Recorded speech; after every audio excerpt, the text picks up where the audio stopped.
안녕하세요. 아침을 깨우는 세법 설레인 양소영 회계사입니다. 오늘은 법인세법 4장 심화 21번 풀어보도록 하겠습니다. 다음은 주홍익의 제8기 3년도 지급이자와 관련된 내용이다. 지급이자 관련 세무조정으로 송금 무산되는 금액의 합계액은 얼마인가? 자, 이 문제 같은 경우에는 특정 차입금 이자도 있고요. 그리고 일반 차입금 이자를 자본화하기로 한 문제입니다. 그리고 업무무관 자산에 대한 지급이자도 존재해요. 그렇기 때문에 지급이자 송금불산입 순위에 따라서 순차적으로 세무 조정하는 것이 중요한 문제입니다.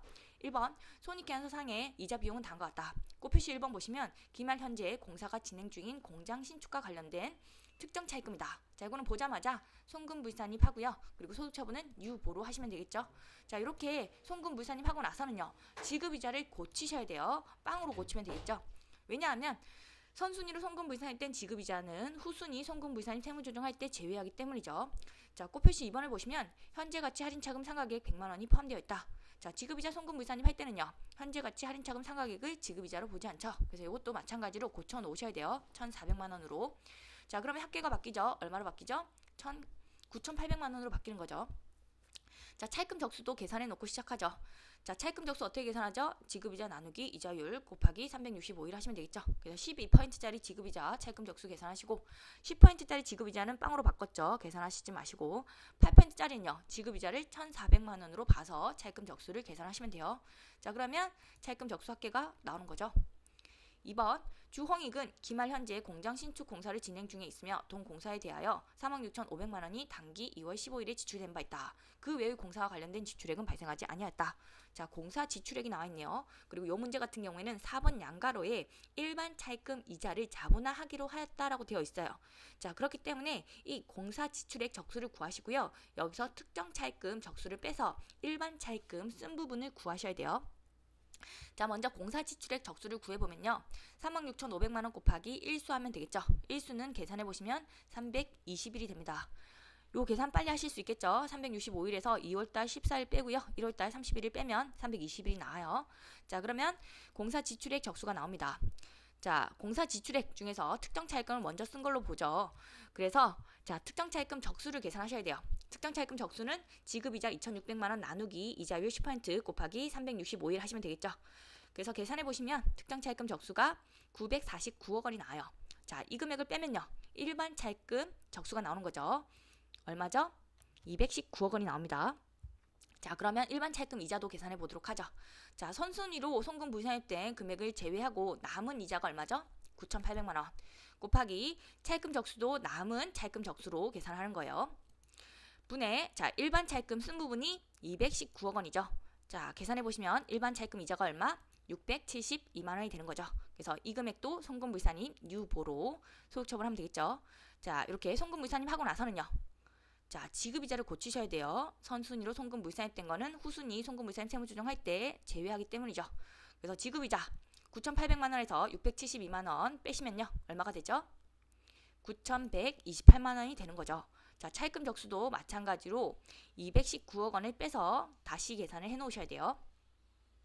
자, 다음 페이지 3번 주홍익은 5월 1일에 대표이사 갑으로부터 시가 1,200만원인 업무와 무관한 토지를 2천만원에 매입하였다. 자, 요거 업무 무관 자산을 산 건데 고가 매입한 거죠. 그래서 토지의 세무상 가액은 얼마가 되죠? 시가 1,200만원이 되는 거죠. 그래서 토지 2천만원으로 회계 처리했다면 송금산입 800만원 마이너스 유보 이렇게 하는 거죠. 자, 그런데 자, 업무 무관 자산 금액은요. 세무상 금액으로 하되 특수관계인한테 고가 매입한 시가초과액을 포함하도록 되어 있죠. 그래서 업무무관 자산 얼마로 봐야 되죠? 1,200만원? 아니죠. 2천만원으로 봐야 됩니다. 그래서 2천만원 곱하기 1수 하셔서 적수를 계산해 보시면요. 1수는 245일이 되죠. 자, 그래서 적수는 49억 원이 됩니다. 자, 그래서 먼저 자, 업무무관 자산에 대한 지급이자 계산해 보면요. 자, 남은 이자를 먼저 계산하는 거죠. 남은 이자 우리가 고쳐놨죠. 그래서 선순위로 송금불산입된 거 다 빼고 남은 이자가 9,128만원이에요. 요 곱하기 자, 남은 차입금 적수 우리가 계산해놨죠. 그거 분의 업무무관 자산 적수 49억 원 하시면 업무무관 관련 지급이자가 나오는 거죠. 자, 요 금액도 송금불산입 하고요. 소득처분은요. 기타 사유 유출이 되는 거죠. 자, 세무조정은 다 했고요. 4번은 잠깐 보시면 주홍익은 일반 차입금에 대한 지급이자를 자본화하는 것으로 선택하였으며 라고 되어 있고 단기 중 공장 시축에 소요된 기간 동안 실제로 발생한 일반 차입금의 지급이자는 8,900만 원이라고 가정한다. 자, 요 8,900만 원이 일반 차입금 이자 한도가 되는 거예요. 그런데 아까 우리가 계산했던 일반 차입금 이자는요. 672만 원이었죠. 그래서 한도 내었다. 그래서 그거 그대로 세무조정 하시면 돼요. 자, 그렇게 해서 세무조정한 금액을 다 합치면 답이 나오는 겁니다. 자, 문제는 다 풀었고 우리 이제 그림을 통해서 한번 이해를 좀 해보도록 하죠. 자, 제일 먼저 특정 차입금 이자 요거를 선순위로 송금물산입 한 거죠. 그 이자가 얼마 발생했죠? 2,600만 원. 그래서 요거는 바로 계산할 필요도 없이 송금물산입 유보하시면 되고요. 자, 그 다음에 건설비 지출액이 나왔죠. 그 건설비 지출액이 나왔으면 우리가 적수를 계산했죠. 여기서는 먼저 특정 차입금을 쓴 걸로 봅니다. 그래서 건설비 적수에서 특정 차입금 적수를 빼서 일반 차입금 쓴 부분을 구한 거죠. 그래서 자, 일반 차입금이 있으면 그 중에서 건설비 쓴 부분, 요 부분에 대한 이자를 송금물산입 하면 되는 겁니다. 그래서 일반 차입금에 대한 이자, 요거 선순위된 송금물산입 이자를 제외한 이자가 되는 거죠. 여기서 건설비 쓴 부분, 요 부분이죠. 요 부분을 송금물산입 한 겁니다. 이해되시죠? 자, 그리고 또 이렇게 한 다음에 선순위 송금물산입된 이자를 빼고 나머지 이자를 구하시고 또 일반 차입금 적수에서 또 나머지 차입금 적수를 구하셔야 돼요. 그 다음에 업무무관 자산 적수를 구한 거죠. 그래서 업무무관 자산 적수에 해당하는 그 이자 금액을 어떻게 했다? 송금물산입 한 거죠. 그리고 소득처분은 기타 사유출로 했습니다. 그래서 이 송금물산입 한 거 전부 다 합쳐보시면 답이 나오는 거죠. 그래서 답이 3,422만 3,562원 이렇게 되는 겁니다. 자, 이해되시죠?